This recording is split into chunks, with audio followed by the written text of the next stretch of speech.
ನಿಮಗೆ ಕಾರಣನೇ ಇಲ್ಲದೆ ಟಯರ್ಡ್ ಆಗೋದು ಮತ್ತು ಮೂಡ್ ಸ್ವಿಂಗ್ಸ್ ಆಗೋದು ಆಗ್ತಾ ಇದೆಯಾ? ಹಾಗಾದರೆ ಇದಕ್ಕೆ ಬರೀ ಸ್ಟ್ರೆಸ್ಸೇ ರೀಸನ್ ಇರಲ್ಲ.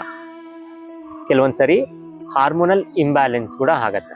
ಸೊ ಈ ಹಾರ್ಮೋನಲ್ ಇಂಬ್ಯಾಲೆನ್ಸ್ಗೆ ಒಂದು 3 ರೀಸನ್ಸ್ ಹೇಳ್ತೀನಿ.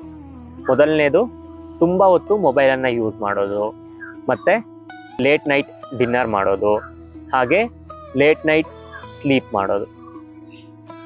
ಹಾಗೆ ನಿಮಗೆ ಇದರಿಂದ ಹೊರಗಡೆ ಬರೋದಕ್ಕೆ ತುಂಬ ಸಿಂಪಲ್ ಟ್ರಿಕ್ಸ್ ಕೂಡ ನಾನು ಹೇಳ್ಕೊಡ್ತೀನಿ. ಸಿಂಪಲ್ಲಾಗಿ ಫಸ್ಟು ಪ್ರಾಣಮುದ್ರವನ್ನು ಹೇಳ್ಕೊಡ್ತೀನಿ. ಪ್ರಾಣಮುದ್ರ ಹೇಗೆ ಮಾಡೋದು? ಹೆಬ್ಬೆರಳಿಂದ ಉಂಗುರದ ಬೆರಳು ಮತ್ತು ಕಿರುಬೆರಳನ್ನು ಟಚ್ ಮಾಡಬೇಕು, ಮತ್ತು ಮಧ್ಯದಲ್ಲಿರೋ 2 ಬೆರಳನ್ನು ಜಾಯಿನ್ ಮಾಡಿರಬೇಕು. ಇದನ್ನು ನಾವು ಪ್ರಾಣಮುದ್ರ ಅಂತ ಹೇಳ್ತೀವಿ. ಸೊ ಅದನ್ನು ನಾವು ತೊಡೆ ಮೇಲೆ ಇಟ್ಕೊಂಡು, ಮತ್ತು ಬಲಗೈಯಿಂದ ಹೆಬ್ಬೆರಳಿಂದ ಬಲ ನಾಸ್ಟ್ರಿಲನ್ನು ಕ್ಲೋಸ್ ಮಾಡಬೇಕು, ಮತ್ತು ಉಂಗುರದ ಬೆರಳು ಕಿರುಬೆರಳಿಂದ ಎಡ ನಾಸ್ಟ್ರಿಲನ್ನು ಕಂಟ್ರೋಲ್ ಮಾಡ್ತಾ ಇರಬೇಕು. ಸೊ ಅದ್ರ ಮಧ್ಯದಲ್ಲಿ 2 ಬೆರಳನ್ನು ಕ್ಲೋಸ್ ಮಾಡಿರಬೇಕು. ಹೀಗೆ ಬಲ ನಾಸ್ಟ್ರಿಲನ್ನು ಕ್ಲೋಸ್ ಮಾಡಿ ಎಡ ನಾಸ್ಟ್ರಿಲಿಂದ ಉಸಿರನ್ನ ತಗೋಬೇಕು, ಎಡ ನಾಸ್ಟ್ರಿಲನ್ನು ಕ್ಲೋಸ್ ಮಾಡಿ ಬಲ ನಾಸ್ಟ್ರಿಲಿಂದ ಉಸಿರನ್ನ ಹೊರಗಡೆ ಹಾಕಬೇಕು.